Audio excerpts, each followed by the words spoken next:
unbelievable.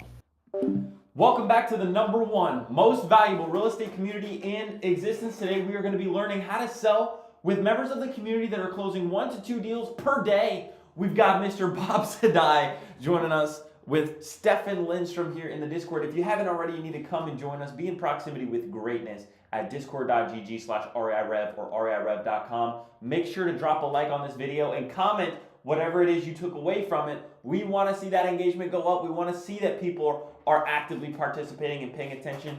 Let's get into it. Asking on it, actually.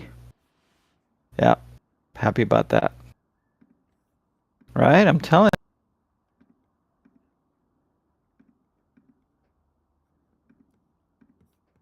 Good morning, John. Good morning, good morning, good morning. What a time to What be is going alive. on? Right? Well, I did a huge price negotiation yesterday for Nice. a almost $40,000 price negotiation, and that went well. So Cool. now I'm just going to go ahead and get that property listed. I had another property listed over the weekend, and that's doing well.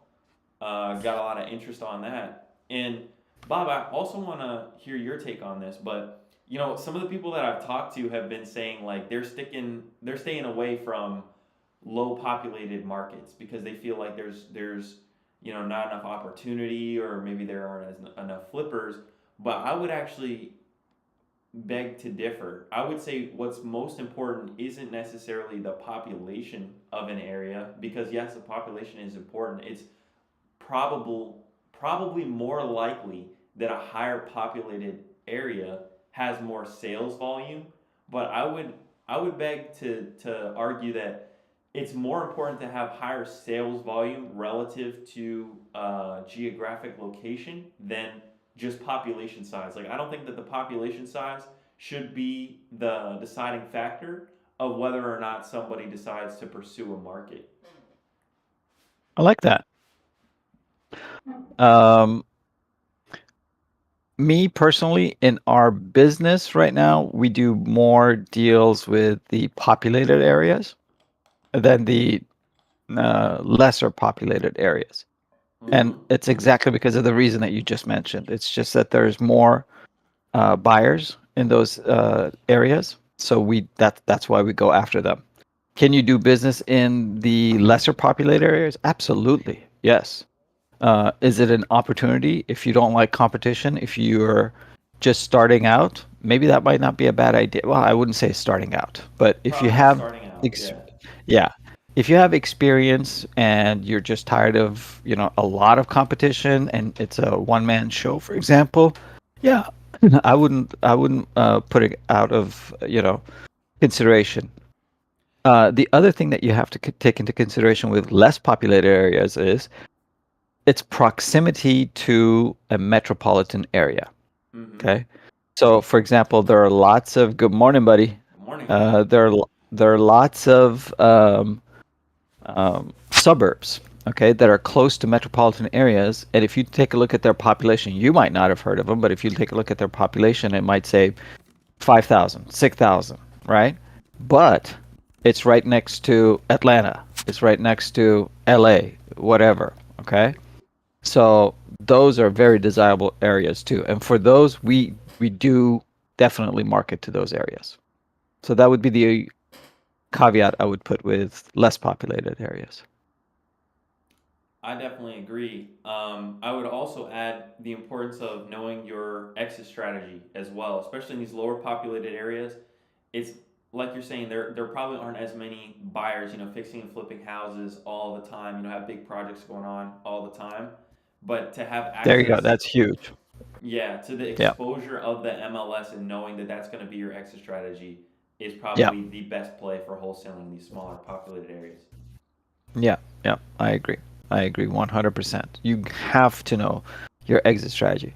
That's what we keep harping at, with our team and with everybody else that I talk to is you bring me a deal, okay, great, but what's the exit strategy? What are we trying to do here? Yes, okay, we do a lot of wholesaling, absolutely.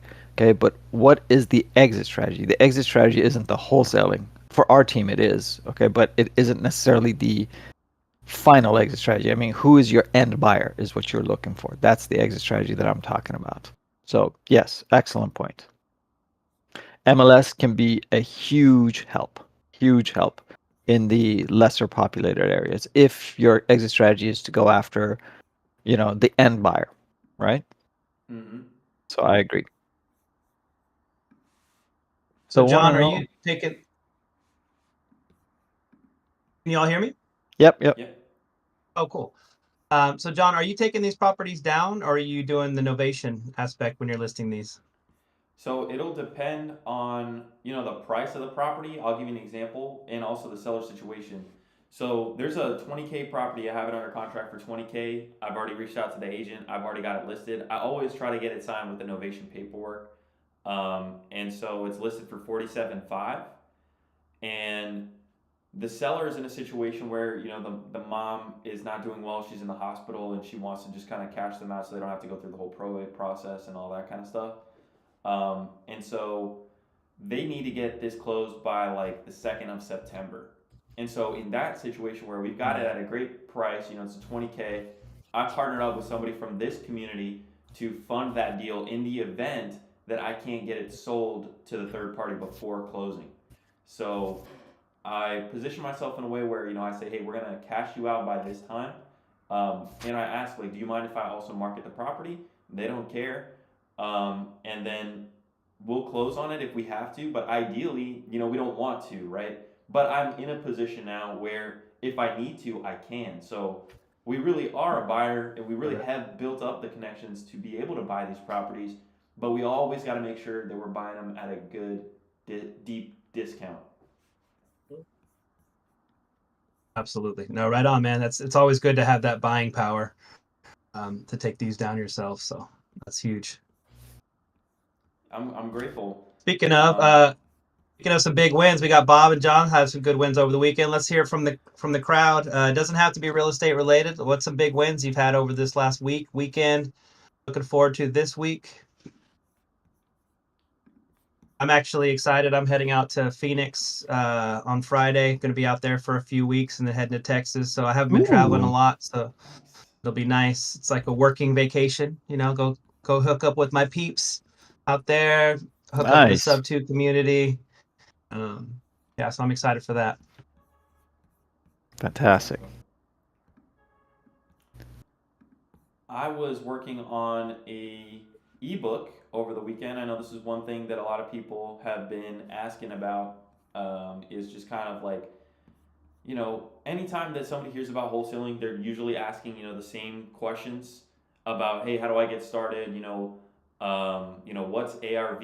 How do we underwrite deals? And so what I started to do was just put something together where we can show people how to pick a market, how to find motivated sellers. Let me pull up what I said. I said, in this book, we will break down exactly how you can pick a market, find and qualify motivated sellers, underwrite single family residential deals, present persuasive offers, and sell them to active, verified buyers. There you And go. so I've got this map put together of some states that I think are pretty good for wholesaling. I'd love to drop it in the side chat and get feedback, from you guys, because we're all actively doing this business. But I've highlighted a couple of these states here in green, and I'll drop it here in the side chat for you all to see, um, for a suggestion of states that people could go and get started in immediately.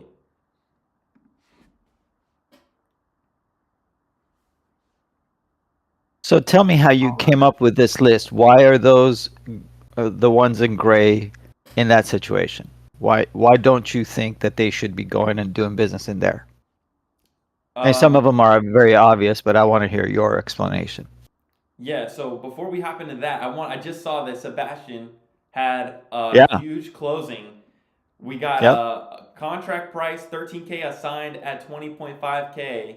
Huge congratulations to Mr. Sebastian for getting another deal closed. So for these states, they are states with higher sales volume. Number one, the states that are grayed out, have some stipulation against wholesaling. Maybe it's not the easiest of states to wholesale in, or the price of the properties are just so low. Like I'll give you an example in Mississippi. You know, the most popular state or most popular city in Mississippi for wholesaling is probably Jacksonville.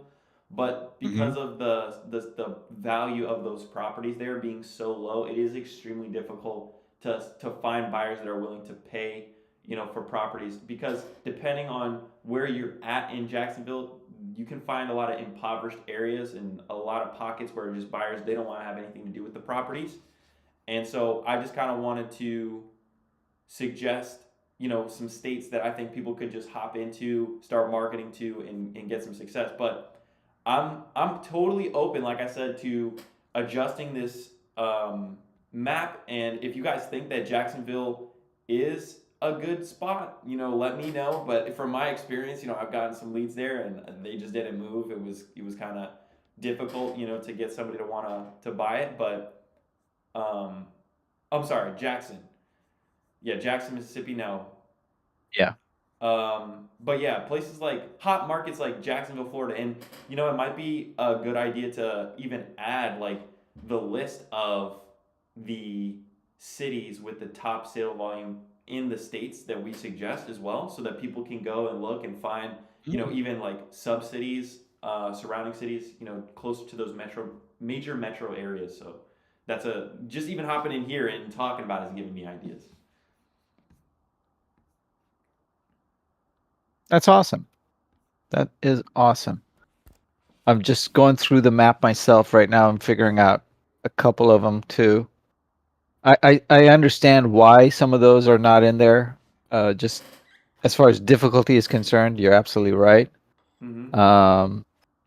But there are a few of them that I still think that, you know, are very doable. And I like.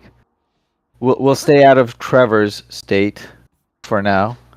But you know, Minnesota and Oregon, and Idaho, those three stand out to me. Okay. There's some volume that can be done in the Minnesota, especially. I'd put Mm-hmm. Minnesota as the first one. Um, Illinois, even though they were the first state to start with you have to have your license to be able to wholesale or to buy and hold or buy and sell, you know, or wholesale really, more than one time during a 12-month period. You still can do a lot of volume in Illinois. You just need connections. That's all. Yeah, I'm out of South Carolina myself. The Dakotas are kind of tough. Nebraska is tough. Yeah, you mentioned Mississippi. Why? But you know, is it doable? Of course. Every state, it's doable. Right. Okay.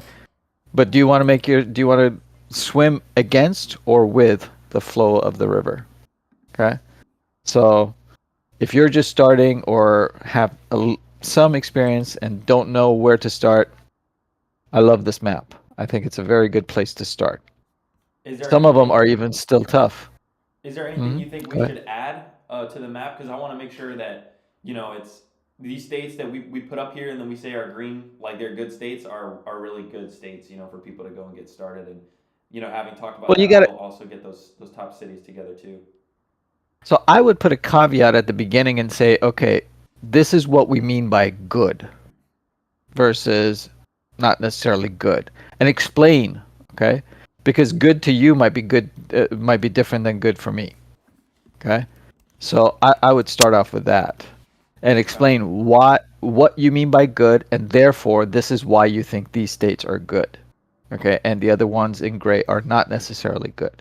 So is it because of population? Is it because of the number of investors that are buying, the activity in there? Is it because, you know, people are savvier or less savvier sellers? Okay, is it because agents are more willing? Why? Why do you think Texas, Florida, California, Arizona, why are these good states? Okay? Because a lot of people will take a look at it and go, "Ooh, California, hell no, I wouldn't do business." And I'd say, thank you very much, stay out of my state. I appreciate it. Okay? And then other people, most people will go, oh, Texas and Florida, hell yes, we'll jump into it. And that's probably going to be 80, 85, maybe 90% of wholesalers wanting to do business there that are doing it remotely at least, right? So why? Why do you put that caveat at the beginning and say what you mean by good and why, therefore, why these are good states? Like Ohio is awesome, okay? But why? Right. Okay. So that's what I would do with that list. And then based on that, then you can figure out, oh, well, maybe Wyoming isn't too bad. Okay. Or maybe Missouri sucks. I'm just throwing states, obviously Missouri's awesome, but I'm just saying. Okay. So have that reason first and then work it backwards, I guess. Awesome. What happened to AB? He was on. I wanted to speak to him. Where are you, man? There he is. What up, Bob? How's it going, brother? Not much, brother. I just had a quick question for you. Yeah. So I have a sub-2 deal, right? But I just want to make sure it makes sense before I even indulge in it. Okay. So it was gonna be a hybrid situation, but then I found out that she's in 14K in arrears, right? Okay. The purchase price was 195. She Okay. has 14K in arrears, and she has a 14K water line pipe issue. Okay. So once because I didn't know about the arrears until she sent me the mortgage statement. So I was just expecting, okay, 14K down. Well, 14 was going to have to be, brought to the closing table of this somewhat a deal since the buyer's going to have to pay that. But now since she's in arrears, is that even worth going after when I'm already got the entry fee is going to have to be 30,000 for a property that's worth 195 and the mortgage balance is around 177? Mortgage balance is 177? Correct. Yeah, she bought this house, I believe, about a year or two on a VA loan. Mm-hmm. Did not pay February till now. So that mortgage racked up 14,000, and then plus she has a $14,000 issue. Interest rate isn't the best either. I think it's like a 6.7. Oh. That was the killer right there. Yeah. You lost me at 6.7. You had me until there. Yeah, 6.7. I mean, can you make it work? Yeah, I'm sure there's some ways you can make it work. Is it worth your time to put into it, to put it under contract the right way, to make the negotiations correctly, and then to find somebody who would say, yes, I'll take that? Is it worth your time to go after that? I'm probably going to be I apologize. Interest rate is 7.6. Oh, even better. Yeah. Let's go. What are we waiting for? Go. Yeah. So that interest rate really kills it all around, right? Absolutely. I mean, the whole purpose of sub 2 or creative is to be able to bring a different opportunity or a different chance, right? For the buyers who can't necessarily qualify. And it's normally a little bit above what the current rate is, right? What we're going to be selling for. So you're going after low interest rates, okay, compared to today's market, today's interest rates, and then be able to sell it at or a little bit above that to people who can't qualify for those types of loans. Now, if today's rate is what? I think it's like 6.25 maybe, right? This is 7.6. What are you going to add on top of it to sell it to an end buyer? Exactly.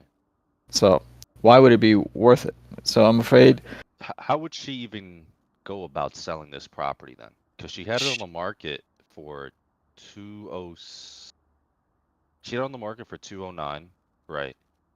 Okay. Then water line issue came up, so she took off 14,000 off of 209 and then went for sale by owner.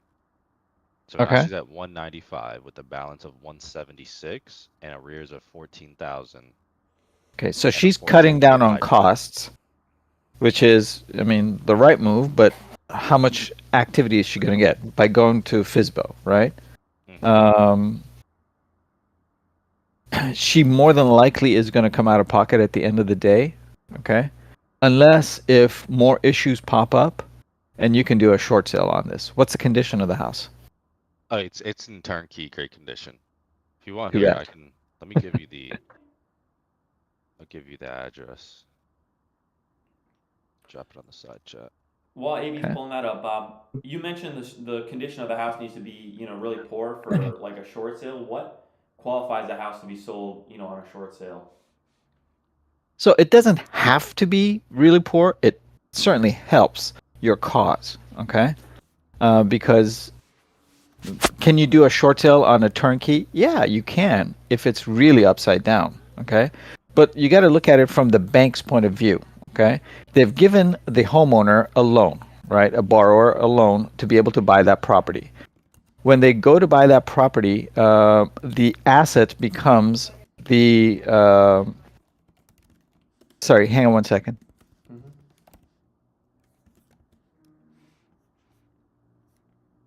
Yeah, that's a tough one for the seller in that situation. I know we want to help. And I have AB, I have a hard time letting go of these deals because I want to help the sellers. I want to like really get them to the finish line. But sometimes it's just best to some of the There's best really deals just you do are the no ones you walk solution, away right? with. Yeah, Yeah. yeah, You're Short gonna have absolutely. to sale. bring. You're gonna have to bring money to the table if you were to work something out. Mhm. Exactly. Yeah, yeah. Even Wow. even with a creative, unfortunately, she still has to. It seems like. I mean, does a house have problems? Yeah, but okay. So let me go back to what I was explaining. So you got to look at it from the bank's point of view, right? And the bank is trying to save as much money as possible and not lose because they have to ultimately answer um, to their whatchamacallit. I'm sorry, I'm going blank right now. They're a lender? So no, no, they are the lender. They're shareholders. Sorry. Shareholders, okay. Yeah, they're shareholders. So when they go and they say, "Hey, we're going to lose money to the shareholders," are the shareholders going to be happy? No, right? But if they go to them and go, "Hey, we saved this house. We cut our losses. Yes, we were going to lose $200,000 because we gave that much loan to this lady, or 170,000, right? But guess what? We're only going to lose 5,000. Okay, isn't that much better for the shareholders to accept? Oh, and by the way, we have thousands of these, and we're going to make up that 5,000 in the other loans that we have for you guys. Okay, so that's the whole purpose for the lenders is to uh, cut the mitigations, right? Loss mitigations. Okay, so mitigate their losses is what I meant. Sorry, and so based on that, they're going to try to get as much money for this property. If the property is in good condition, they don't have to give a bigger discount to sell it, okay, to the investor. If it's in poor condition, they're like, oh shit, if we hold on to this, now I gotta go in, fix it. It's time, it's money. I'd rather just cut my losses. Overall, my losses are going to be less if I just sell it at a lower price today than if I try to take it on, fix it, put it back up on the market, and sell it at a higher price. That's why a short sale works better with a property that's not in turnkey or pristine condition. Okay. The only way that I can see them working with it is if it's in pristine condition, but the debt is just so high that it just doesn't make sense. When prices drop, that's when that happens. Okay. So unfortunately, in this case, can she do a short sale? Yeah, but it's going to be on her record. Okay, it's going to hit her record. A short sale is going to ding her credit. Not as bad as a foreclosure, but still bad enough. Okay. Um, so yeah, unfortunately, either she has to come out of pocket at close of escrow or do a short sale. Either way, I, as an investor, don't want to be involved with this one. Oh, Yeah, we try to That- keep our entry fees below 5% too. So that's yeah. because we're trying to sell them at 10% to the end buyer. So hmm right there when he said the arrears and the damage to the pipes is already at like I'm sorry, I'm bad at math, like 15%. 28. Yeah. 28. 28K. Damn. Yeah. 28K. Yeah. Oh, 28K, but I was just thinking of the entry fee off the 200 Oh, yeah. purchase. So Sorry. yeah, about Sorry. 15%. Yep. So yeah, I mean, even then, it's you have to find a buyer who's willing to come in for 20% down, which is which you could do with the traditional bank loan, and you're getting at 6% now. So that's where the real killer is, right? Yep. Um, So you'd have to find like an in buyer who's, it's not impossible, but like Bob said, is it worth your time spinning your wheels trying to find that buyer when you could be focusing your time on deals that'll fly off the shelf, you know? And Yeah. Stefan, just so you know, AB's a stud. He's always looking everywhere, and he cranks it. So, yeah, my friend, Right on, if I were AB. you, if I were you, I wouldn't be spending too much time on this. I would guide her and help her as much as possible, and say good luck. You got it. I appreciate the insight, guys. You got it. Thanks for joining us. Do an ovation. Do an ovation with her. Throw it on the market. I don't know. We're gonna see what the solution is. Look like he said the other thing by herself. Like Bob said, I wish her some luck. You're breaking out, brother. Yeah, I'm sorry, I couldn't understand what you said. I think just in his unique situation, the novation doesn't make too much sense because she has so little equity. Mm-hmm. Because she already had it listed once with an agent, but then the water problem arose, and still she'd have to come out of pocket to sell. So in a situation like that, given what Bob shared about the short sale being that the foreclosure obviously is going to ding the credit the most, if we are thinking in that loss mitigation perspective, it might be the best solution for her is to short sale the property. Because she can't keep up with the payments. She stopped making the payments. Yep. Eddie P, how you doing, buddy? I'm hitting my last door knocking to near auction pre-foreclosure. Is reaching out to short sales property a good route to go as a target list? So it's a little bit different, Eddie, with short sales. I don't think that you should not do it. I think it's always a good thing. But the other way that you could go is, even though you're going after the ones that are near auction, like 30 days before auction, why don't you expand that to right at the beginning? Okay, so as soon as a property's notice of default comes out, you hit them, because you're going to be nurturing those leads. Okay, and it's probably long term, looking at it time wise, it's going to take less time than a short sale. A short sale, people, you got to understand, a short sale takes a long time. Okay, 6 months is about average. Have we done them earlier than that, faster than that? Of course. The fastest one I've ever done was 21 days. Okay, the longest one was 26 months. Okay, Ooh. so yeah, it's brutal. Okay, so if you got the time and the desire to be kicking it with the lender's team, oh, go for it. But short sales nowadays, I just hand them off to a good short sale team. We work with a couple of really good ones. So if a short sale comes our way, I'm not the one who's going to touch it. I'm going to guide it, I'm going to oversee it, but I'm not going to touch it, because it's just a long time for you to see results. But the results that you get can be very lucrative. So I don't dissuade people from doing short sales. I just want them to be aware of the timelines, okay, and the frustrations. So don't get frustrated. Just know that it's a grind, okay, and then go for it. But if it was me, Eddie, if I were in your position, I know that you like the near auctions, so I would start building and nurturing those relationships earlier with those types of leads. That would be where I would go. I'd go after the ones that came out first, okay, or as quickly as possible. Yep, you want to be that go-to when it does come time for them to sell, because a lot There of you those go. notice of defaults, pre-foreclosures, their heads in the sand. I got this. Don't even worry about it. Hey, no big deal. I'm just calling to make sure we can help stop what the bank started, which is one of Bob's lines that I love. It's an amazing line, because you're like, hey, this is on me. This is what the bank's doing. I'm just here to help you stop that. But because they will. I have one right now. I'm working. The guy's like, won't even talk to me. Barely, I've chatted with him a few times, but he keeps just pushing it off. But I know when it comes time, I'm going to be the go-to, because we've built that rapport. I've been following up for like the last 3 or 4 months, as opposed to somebody who just shows up at their door, a week before the auction. He's, more likely going to go with me. So it is one of those nurture relationships, like Bob said. Bob, we had a lead actually in our CRM that we were working on the sub 2 aspect, and then the agent said the short sale process has already started. We can't do a sub 2 anymore. How would you handle that?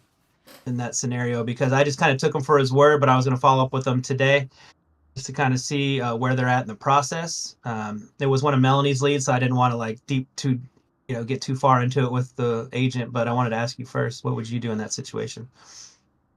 So that's misinformation. Just because a That's what I short thought. sale, just because a short sale has started doesn't mean that all the other strategies are off table. Okay. All it means is that the lender is aware that this property is upside down, possibly. Okay. That's all it means. Guess what? The lender is going to take the biggest hit normally with an auction when a house is foreclosed. The second one is short sale. Okay. So if they can avoid a foreclosure or a short sale, that's the route that they're going to accept. Okay. So if our team can come up with a solution that works as a sub 2, okay, that benefits the lender, they're definitely going to go that route. Okay. So when I say that, when you're doing a sub 2, what are we doing, Stefan? We're basically in these types of situations, we're catching up on the arrears, right? So if you're catching up on the arrears, guess what? Now the lender's asset has gone from being a liability to being again an asset, right? It's a performing asset, okay? Because it's caught up and you're making those monthly payments. They're going to love you a lot more than they would if you tried to do a short sale and cut them even further. Or even worse, if they have to go to foreclosure. Okay? So the agent is misinformed, and all you got to do is just explain it to them that, hey, I understand that you've already started the short sale. More power to you. I'm sure you've put a lot of time and effort into this already. But guess what? There's an easier way.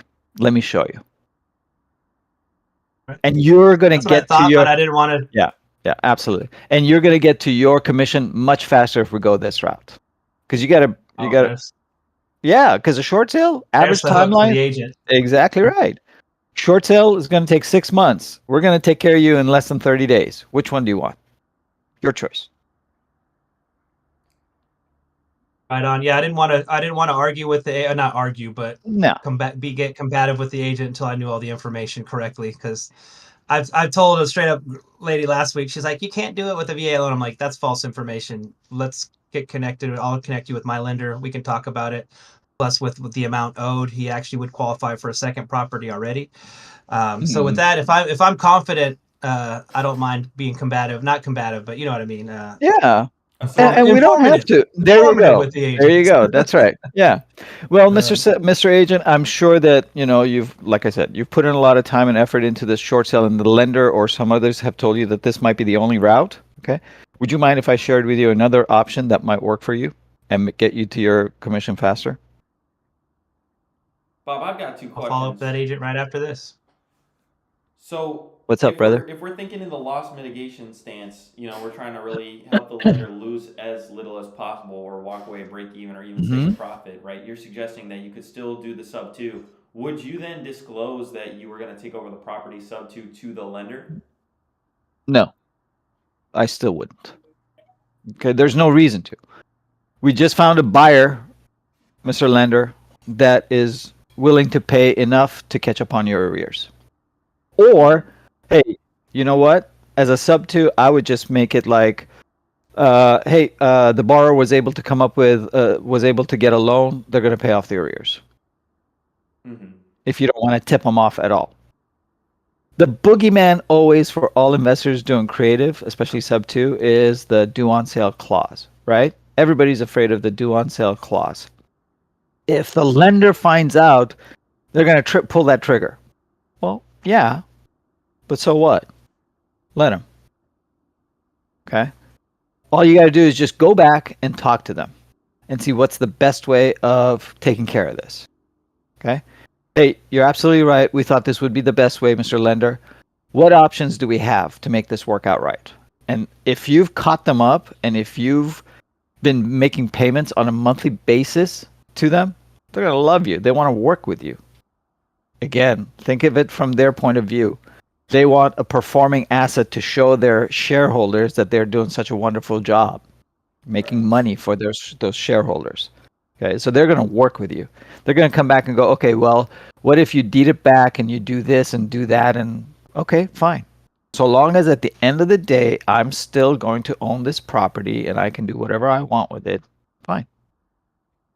Okay. And Am then I the saying other for you to go question. and tell the lenders right off the bat that you're going to do this? Hell no. Do not do that. Okay, don't get into the habit of pulling the due on sale clause. All I'm saying is, if it happens, there are options. Gotcha. And then the other question that came arise was about people that have an FHA loan. So I recently spoke to a seller that was in a situation where they said they purchased a property, they were living there at one point, it became an investment property, and now they want to go and leave the area to go and use an FHA loan on another property. And so I wanted to know if there was any sort of exclusion or loophole as to be able to purchase a property with an FHA loan on a wrap, and then that borrower can go and qualify for another FHA loan somewhere else with another lender. The man himself is lurking in the audience. Why don't you come up and answer that question, Matt Riley? Come on, brother. I haven't seen your pretty face in a long time. Where are you? Here he is. Ooh, love it. Good Dun dun morning, Matt. dun. Dun How dun you? dun. I actually unmuted myself before talking this time, so this is a cause for celebration. Let's ring that bell. Absolutely. Let's ring the bell, raise your glasses. I unmuted myself before talking. Been a while. How you been? Good morning, gentlemen. I love what you guys have been doing this last week or two. Thank you. Thank you. We're glad to Good to be see you back guys. here and to get a chance to talk to you more often. Pleasure I to see, miss you guys, good to man. I see really do. you in whatever capacity we're able to see you and hear Uh, you. exactly. Appreciate it. So, what do you think of the situation that John just described? Please say it again, John. So I spoke to a seller. They have an FHA loan on a property. They want to move and buy another property using an FHA loan.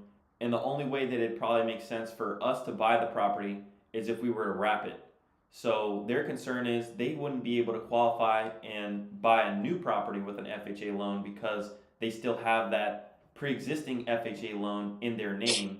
And so I want to know if we do purchase it on a wrap, is there a way that we can relieve them of their responsibility to that loan so that they could go and qualify for a new one with maybe a different lender? Or is it that they have an FHA loan and as long as it stays in their name, regardless of how they sell their property, they cannot go and qualify for a new FHA loan? Yeah, and I'll let anybody that's equal or more informed than me. So there's nuances for those people to jump in. Bob, anybody else? So there's nuances with the FHA, just like VA, of course. VA has the entitlement issues that need to be resolved. So we always have the ability to help offset DTI, your debt to income, to help qualify for a new mortgage. So obviously, the one of the biggest hurdles in any type of loan product is being able to qualify for a new mortgage while having a mortgage still in place. So DTI is one thing. FHA has certain regulations in place which allow you to get another FHA loan. In generally speaking, you're only allowed, quote unquote, to have one FHA loan in your name at a time. Usually you'd have to sell or refinance your property in order to achieve another FHA.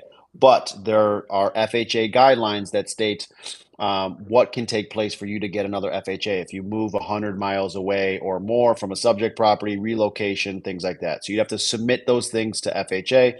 If you're approved, you'd be able to get another FHA. In this scenario, I had one in Florida. At this point, it was probably last year, 12 months ago, right? Beautiful situation. It was a new construction, low equity, the whole deal. They were moving from northern Florida to Kentucky to be with family members.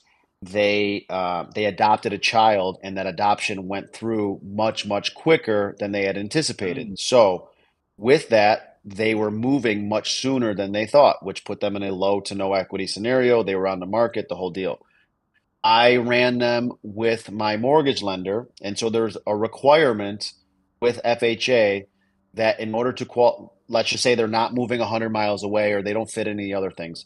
One of the things that you can have is if you have 20 or 25% equity in your home, then you can qualify for another FHA. Well, if you're doing a subject to and you're low to no equity, you don't have 20 or 25% equity in your home in order to go get that FHA. So FHAs are difficult if they're looking to go get another FHA because there's regulations, rules and regulations in place in order to get another FHA. So what I usually do in these scenarios is just like VA, let's say their entitlement is tangled up and they don't have enough secondary entitlement to go use their VA again. Is there something I can do on the front side? Can I give you enough money in your pocket potentially in some sort of way? You take my money and go qualify for a different loan product that's not an FHA or VA. Maybe there's a 5% conventional available to you or something along those lines that you can qualify for. Then when I refinance or sell or my wrap buyer refinances or sells, that will free up your FHA again. And then if you're in a property now after you've moved, you can refinance that property into an FHA or do whatever you want, but you have your FHA available to you again. So, long story short, is there a possible way to do it? Yes, but you definitely have to link them up with a mortgage lender, and the mortgage lender is going to have to run those scenarios with them. And it's kind of out of your hands at that point in terms of what options are going to be available to them. Because if they can't qualify for another FHA, then that mortgage lender is going to have to look at their loan products and see what they may be able to qualify for. And then you'll be able to come up with your solutions at that point of, can I get them enough money? Let's just say they don't have a 5% conventional available to them. Maybe they get a 10% conventional available to them. Do you have the abilities to put 10% in their pocket to go get that? Do they have 5% that they can come up with? You give them the other, so you'd have to run that through with the mortgage lender at that point. Awesome. The one only other thing that I would add to that, Matt, is not all, even creative escrow and title companies are touching FHAs, sub twos Correct. and stuff. So you better find the Absolutely. right title company that is willing and able to do FHA sub twos. Yeah, they won't for licensing standards Yep. and going back to regulations again. There are actual regulations in place and language in place that state that any title company that is involved in an FHA or VA transaction, their license could be at stake. Yeah. And that's why a lot of brokerages are taking the position as well that they will not be party to subject to transactions because the language can be perceived that their license could be at stake. During or post transaction. So if anything were to take place, any licensed members in that transaction would be at risk. That's why title companies are like, this isn't even worth us completing or taking care of. So Arizona's one that took those regulations early. So Yep. well into last year, even before that, brokerages were putting in place in their listing agreements stating that if the seller were to accept a subject to transaction, the listing agreement automatically terminates. Wow. Yeah, I dealt with that on 3 separate occasions with 3 separate real estate agents, 3 separate real estate brokerages in Arizona. And at that time, this was last year, maybe a little bit more than last year, where I ended up having a good conversation with one of the real estate agents, and they said that they're like the Arizona MLS. So not just individual brokerages. Individual brokerages at that time were implementing, but it was trickling down and there was talks at that time from the entire MLS, like Arizona Association, that they were going to implement that across the state in all listing agreements. Now, has that taken place? No, I don't believe so. But I know that that was in talks and conversations because I had that conversation 3 separate times. Then after that, Arizona pretty much stopped doing FHA and VA subject to transactions at title companies. Colorado's another one. New Mexico. And I think there's probably 1 or 2 that are like, absolutely not. Yeah. Yeah. So it's tough. So AB asks, what's the contradicting statement that RGT makes? Explain it to Bob for me, Mr. Matt Riley. I'm guessing he's talking about trusts, putting it in trusts. Yeah. RGT. I had to read that for a second. So, yeah. So, So I could share the screenshot, but I'm not going to. So part of this individual's process is he has a community, and Yeah, I'm sorry. I Who is RGT or what is RGT? I'm not familiar with RGT. RGT is an individual on social media that Gotcha. has a community, and he talks about creative finance and cash and everything, and he has his own software that you can input an address and then it spits out a cash or creative offer. And so, again, I used to not like him, but now it's more of like I appreciate the hustle and I appreciate what he does for people, in a certain way. The part of it that I don't like is there's some dangerous things that are just like anything else, right? Like a lot of what he says is he says it in a certainty. So one of them is the trust. He always leans on closing in a trust, and that he says it guarantees you to not have the due on sale clause. 100% guarantee. And then he always references the Garn St. Germain Act. When he speaks on that, he tells real estate agents that he puts it on his social media. He tells all these day one students, as long as you put it in a trust, you are 100% protected. And I think it's dangerous in a way to say that Yeah, and not I'll take even it one step explain further. anything. I'll say it's reckless. There is no Yeah. 100%. There is no Yes. guarantee in anything. Okay, things can change. Things do change. Okay, there is no guarantee in anything. These are the guidelines that we all follow as creative people, experts, whatever you want to call us. Okay, but does that mean that we're gonna do it this way forever? Absolutely not, because things always change. So saying it's 100%, that's the part that I have a problem with. It's absolutely reckless, like you said. I don't mind when you say something like that, but you explain. I don't Confidently, care yeah. if it's a and I don't care if it's a 1% or less. Like we always say, the due on sale clause, as long Yeah. as it's a performing note, as long as you transfer the insurance correctly, as long as Yep. everything's done correctly on the front Yep. side, you're giving yourself a 1% or less chance, right? Yep. But because that language is in 99% of mortgages across the country, we have to speak on it in a way that, God forbid it does happen, here's what to do. If you're saying it in a way that says, hey, if you do this, you're protected by this Garn St. Germain Act. You are protected. Therefore, I'm not even going to tell you what to do in the event a due on sale clause takes place, because you're protected by this. And it's creating a very scary false narrative that these brand new people don't know. And they go into this thing and go, oh, dude, I could take down 100 of these a year because I'm protected by this thing. And all I got to do is put it in a land trust. That's it. Oh, dude, I'm untouchable. I found the Sign me up. Holy Grail. Yeah, I found the Holy Grail. I know exactly what to. This guy on TikTok told me what I need to do in order to be protected. Now I can buy any property on Zillow according to him, and that's it. So it just that's my gripe is Yeah. it's scary, and he's got 20. I think it's somewhere around 25,000 people in his community, Oof. and a lot of what he says revolves around this aspect of putting it in a trust. So I love trusts. Okay, I think they're a great way of doing business. I actually learned it from an old guru, and I don't want to say old because he's, age-wise, he's not really old, but his name was Jeff Caller from Florida. I don't know if you know him or not or heard of him, but anyways, this is exactly what he taught as well, was through trusts. Now back then, it wasn't necessarily subject tos and stuff like that. It was how to gain control of the property without coming out of pocket and stuff like that. But it still was trusts, using trusts and trustees and beneficiaries, and how you word it properly. So I think it's a great way of doing business, but like you said, Matt, you just have to be careful. There is no 100%. Guess what? Jeff Caller is not doing business anymore. He's just a guru now. Really? So Yeah. just goes to show you, I'm not saying that RGT is going to be out of business. I'm just saying that just be careful of how you word things. I just think it's scary too, because like this guy spends 8 hours a day on social media and live, and it's just like, man, I've been talking to certain people. I'd have to tell you his name. He hangs out in a lot of the creative groups. His name is Sohail.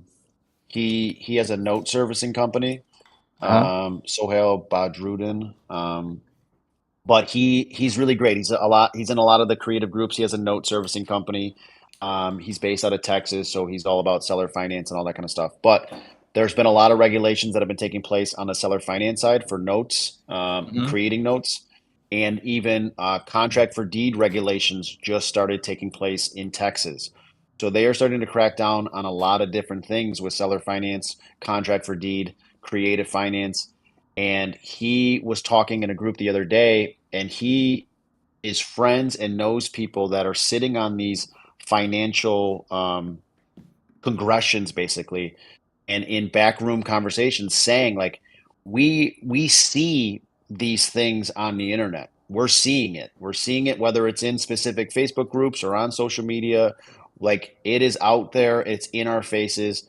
There's a reason that all of these regulations are taking place now and not Yeah. 10 years ago, 15 years ago, when social media wasn't a thing or not as prevalent Right. as it is. So you could kind of do things and it wasn't in your face. It's kind of like, don't put it in front of my face. Yeah. And I can just kind of turn my eyes and just pretend. But if you're shoving it down my throat and in my face and going on TikTok lives and all these other things and I can't look away. It's everywhere.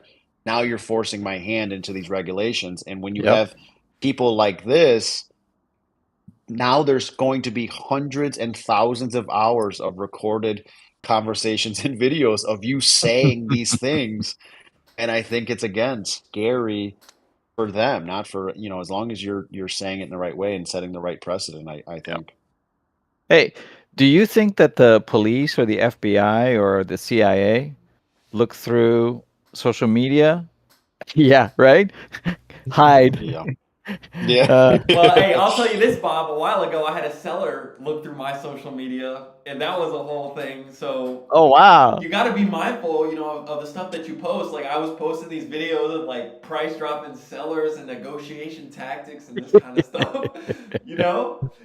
And you got to moderate a little That's bit. You got to keep in mind, who's gonna come and take a look at your page, right? You don't want to see the seller that you've got to do a 50K price drop on and see like, hey, you really do price drops like regularly, right? So There you go. yeah, I, it's definitely something that I had an you want to agent. share the right things. I had an agent do a background check on me the other day, like straight up. An actual one? Yeah, an actual background check. It's because our system was having an issue sending out an email, so I sent it from my personal email, and then they like looked up my Facebook and did a total deep dive and actually did a Wow. background check on me. I was just joking Wow. around. I'm like, do I still have warrants in Texas? And they're like, what? I was like, oh, never mind. I'm just kidding. No, but Oh, good. It got Yeah, dropped. Yeah. yeah, no, I yeah, have that all the exactly. time. Yeah, they'll always ask me for crazy things up front. And then I'm like, do you at least have like a secure portal for me to send this stuff to? Like, you guys are asking for confidential Right. information, just like to text it over to you. And I was like, I can't even get a wire sent to me from a title company without like smoke signals, messenger pigeons. I got to wet signatures, verbal confirmation. Like, but yeah, I think 100% trust is still by a lot of attorneys and everything else the preferred way to close a subject to transaction or something similar to that. I've seen it both ways where some attorneys say don't even bother, just do the LLC. But then there's other ones that so either way. But a trust is definitely a way to do it and a secured way to do it. But again, we can't pretend like nothing can still happen if you're not protected by anything by doing it any type of way. I'm afraid I got to jump off like in a couple of minutes, but there was one question that I think, Matt, you're the man to answer again. Sebastian asks, how do you transfer the insurance properly for a sub 2? This comes up obviously because of what you just said. So long as you're aware of how to transfer insurance properly. So how does Matt Riley transfer insurance properly in a sub 2? Get a proper insurance company or Company. agent that is Boom. yes, that is familiar with the, just like anything else. I would say a lot of my especially some of the early ones or some of the ones that I've seen, they don't even transfer insurance after closing. They just leave it in place. Mm-hmm. Is that the right thing to do? No. They think it's the safest thing to a lot of people don't think about the long game, right? Like, oh, let me just leave it in place and then that way the bank or the lender doesn't find out. And then, okay, but what happens if you actually have to use a claim? Who's going to get the check? Well, the seller who no longer owns the property is going to get that check, and you have to go through that process. So get with an actual insurance company or agent that has experience with subject to, because it's not like any other transaction when it comes to insurance. The transfer process can be done many different ways. Some lenders allow you to do it virtually through the mortgage portal. So making sure that you have that power of attorney or limited power of attorney, you have access to that mortgage portal prior to closing. So you want to make sure that all of the login information, everything you have, works before closing. And you can transfer it. You want to transfer it depending on how you close it too. That's a big thing. Are you closing it in a trust or an LLC? But you want to be the main individual on the policy, and then you can do the seller as the additional insured, and then you have the mortgage company as the mortgagee on that insurance policy. You want to cancel the policy that's in place, because again, when a claim is made, whoever is the main insured. Some people will also leave the seller's policy in place and get their own policy and think that, oh, well, I'm double covered. There is such a thing as too much coverage, or I forget what it's called, but it's conflict of coverage, where basically both insurance companies will point fingers at each other in the situation where a claim is filed, and neither insurance company will cover. So there's over coverage in that scenario. So leaving the policy in place and getting your own policy, thinking that, oh, well, now I have two policies, I'm over covered, I'm all good. Well, in the situation where a claim is actually filed, there's a high likelihood that both companies are going to point fingers at each other and not cover. So you want to make sure that it's done through either your transaction coordinator that you close with, you pay them the additional money to transfer that insurance correctly, to go through that process. And again, some companies will do it through the mortgage portal. You can call in and get it submitted and work through it with an insurance company or agent that has familiarity with that process. You want to cancel and replace, but you want to do it appropriately. That's such a key point that you just brought up, Matt, in regards to how the two insurance companies, because I mean, ultimately, what's the purpose? There's a specific name for it. I can't remember what it's called. Yeah, what's the purpose of an insurance? It's to pay when there's an issue, right? Correct. Okay. Well, when there's an issue, exactly, John. These two insurance companies will point fingers at one another and don't want to pay, because that's money out of their pocket, and they want to keep all the money for themselves.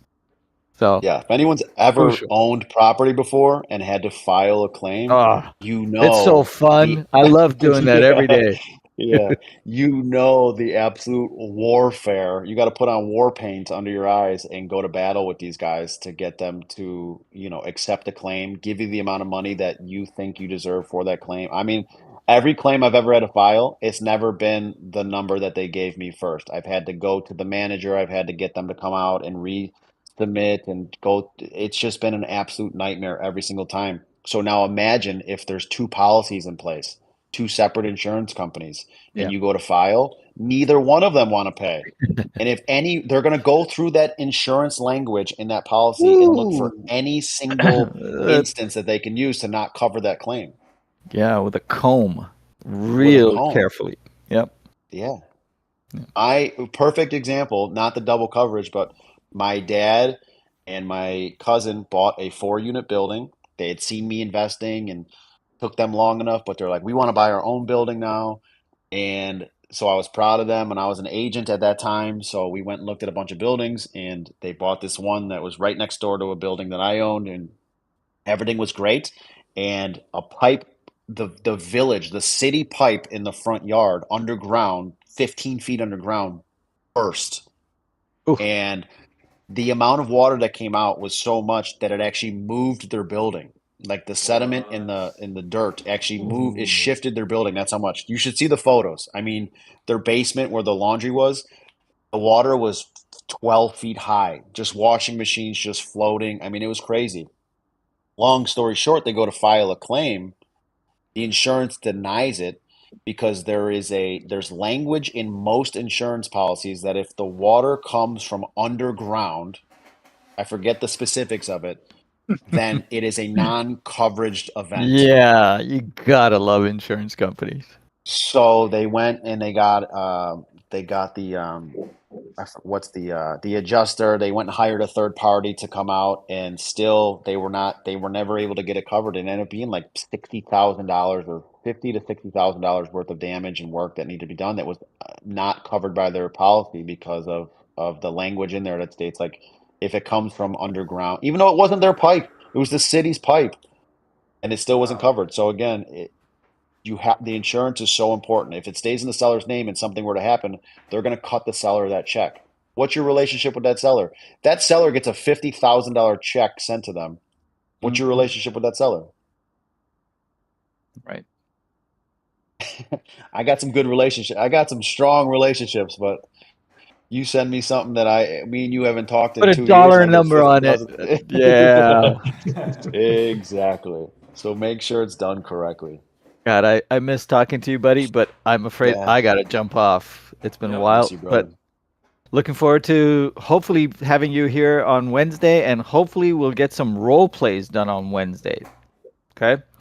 Hey, ladies and gentlemen, this is for you guys. You guys are here not to just listen to me, John, Matt, Stefan, okay? But it's for you guys to have the opportunity to come and make your game better, to play off the field, practice off the field so that when you get on that play field, you do your best. So don't forget that, and hopefully we'll see you guys on Wednesday. I got to jump off. I'll see you guys later. Take care. Thank you, Bob. Hey, Thank you, Bob. Stefan. Thank you, Matt. Have a good day, everybody. Have a blessed week. Get after it. Remember, you're only one phone call away from changing your lives, everybody. So don't hesitate to make that call. All right, guys. Bye. Yes, sir. Yep. Ladies and gentlemen, this is the #1 most valuable real estate community in existence. If you haven't already, you need to invite somebody you think would benefit from being in proximity with us. Stay connected with us. I just dropped our socials in the side chat. You can go and subscribe to the YouTube channel and catch all of the replays, not only these lives that we've had recently, but dozens of lives that we've had in the past year that we've been doing this. So all the info is there. Everything that you need to take action is freely available to you. It's only a matter of you going to the YouTube channel and subscribing and clicking the like on all the videos, and also leaving a comment telling us what you took away from them.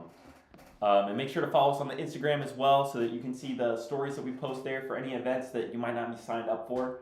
And go and sign up on the website. We are building it out. I'm about to get on a call now with the developer. So I'm excited. Thank you all so much, and we will catch you back here tomorrow. Take care.